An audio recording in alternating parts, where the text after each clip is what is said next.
হয় আজি এটা মোৰ ভিডিঅ'লৈ বা বিভিন্ন সংবাদ মাধ্যমত আজি মোৰ এটা ভিডিঅ' বেছিকৈ ভাইৰেল হৈ আছে। আচলতে মোৰ কোৱাৰ উদ্দেশ্য আছিল সঁচাকৈ মই জুবিন দাৰ মৃত্যুত আজিলৈকে মই ভালকৈ মানে এটা শান্তি পোৱা নাই বা এনেকুৱা দুখ লাগিছে। অসমৰ সকলো ৰাইজৰ মনতো দুখ আৰু মই সঁচাকৈ জুবিন দাক বহুত ভাল পাওঁ আৰু মই এজন জুবিনৰ অনুৰাগী হিচাপে আৰু অসমীয়া হিচাপে মই এই কথাষাৰ মই ৰাইজক কৈছিলোঁ। মই মোৰ উদ্দেশ্য নাছিল যে কোনোবা ধৰ্মক টাৰ্গেট কৰি বা কোনোবা কাৰোবাক টাৰ্গেট কৰি বা কাৰোবাৰ মনত আঘাত দি মোৰ কোৱা উদ্দেশ্য নাছিল।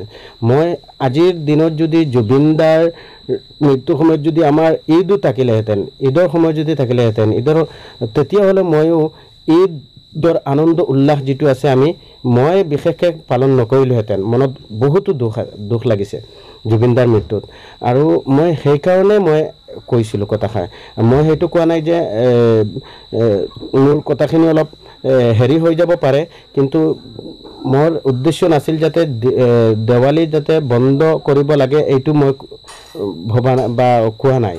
মই কৈছোঁ যে দেৱালীত আনন্দ উল্লাস বা ফটকা ফুটাই যিটো অসমৰ সকলো দল সংগঠনেও কৈ আছে ইতিমধ্যে, মই সেই দল সংগঠনৰ লগত মই একমত হৈ বা মই সমৰ্থন কৰি মই কথাখিনিহে কৈছিলোঁ।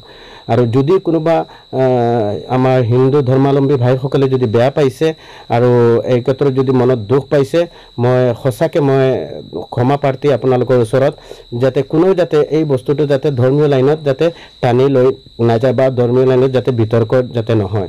মই সঁচাকৈ মই এজন অসমীয়া হিচাপে বা জুবিনৰ অনুৰাগী হিচাপে মই কথাখিনি কৈছিলোঁ, যাতে চাকি জ্বলাই বন্তি জ্বলাই যাতে জুবিনৰ ফটো এখনো লগাই হ'লেও আমাক মানে মনত দুখ প্ৰকাশটো আমি কৰিব লাগে, যাতে ইমান হাই বা আনন্দ উল্লাসটো কৰিব নালাগে বা মনত এটা দুখ মনত বেজাৰ সকলো দল সংগঠনে যিটো কৈ আছে মই সেইটোৱেই কৈছোঁ।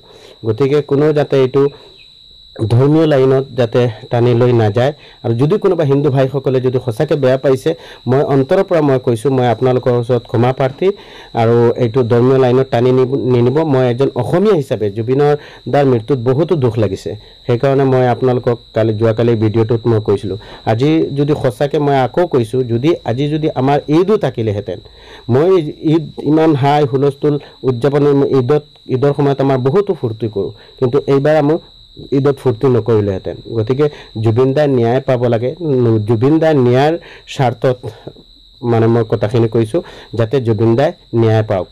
আজিও মই কৈছোঁ যাতে জুবিন দাই ন্যায় পাওক আৰু আমি সকলোৱে কামনা কৰোঁ জুবিনৰ অনুৰাগী হিচাপে জুবিন দাই ন্যায় পাওক আৰু কোনেও যাতে ধৰ্মীয় লাইনত কথাটো টানি লৈ যাব নালাগে। মই সকলোৰে ওচৰত মই আহ্বান জনাইছোঁ।